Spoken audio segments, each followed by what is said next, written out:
10 à 20% des jeunes quittent l'école sans diplôme ni qualification. Dans ces conditions, bien difficile de trouver un emploi. Pour leur permettre de rebondir, les écoles de la deuxième chance ont été créées. Elles sont présentes un peu partout en Europe et la dernière vient d'ouvrir ses portes dans le parc d'activités de Courtabœuf. Robin Lemeunier nous ouvre les portes de cette école, pas comme les autres. Après 5 mois d'ouverture cet été, l'école de la deuxième chance, située dans le parc d'activités de Courtabœuf, était inaugurée par des personnalités locales. Les élèves depuis ont pris toute leur place dans cet établissement pas comme les autres. L'école de la deuxième chance, c'est une solution concrète pour les jeunes adultes en échec scolaire. À l'image de Marie, elle a abandonné ses études en année de BEP. Depuis, elle n'a trouvé aucun travail. Galère à trouver un métier vu que j'avais pas de diplôme ni d'expérience. Il n'y avait aucune annonce sans diplôme justement, c'était vraiment bouché. Et c'est vrai que les entretiens, même si j'arrivais à en obtenir, dès qu'ils voyaient que j'avais pas de diplôme et pas d'expérience, c'était vraiment difficile de trouver un emploi. Les élèves, selon leurs besoins, y restent de 6 à 18 mois, le temps nécessaire selon les formateurs pour qu'ils trouvent leur vocation.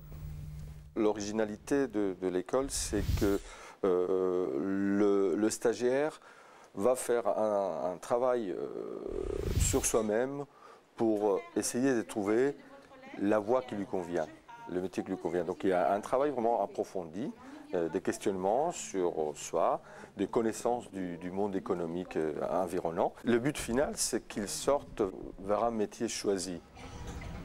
Au cœur du dispositif, la confrontation avec le monde du travail. Sarah Anne, qui souffre d'un léger handicap, travaille dans ce magasin de textile comme vendeuse stagiaire. Ça me plaît l'ambiance du travail. J'ai appris la confiance en moi. Parce qu'avant, je n'étais pas sûre quel travail que je voulais faire. Bonjour madame. Bonjour madame. Maintenant, j'ai compris que je pourrais être vendeuse. Pendant son stage, Sarah Anne a en effet acquis une véritable expérience professionnelle, accueil de la clientèle, vente, réception des marchandises. Elle a découvert toutes les facettes du métier.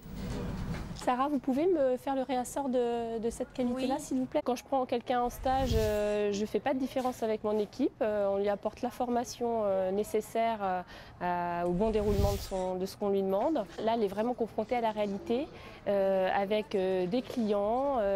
Elle n'est pas du tout accompagnée, elle est vraiment en autonomie sur le magasin. Tout au long de leur formation, les stagiaires sont suivis individuellement par un formateur, une méthode qui a visiblement fonctionné. À la sortie de l'école de la deuxième chance, les 3/4 des jeunes décrochent un emploi ou une formation qualifiante.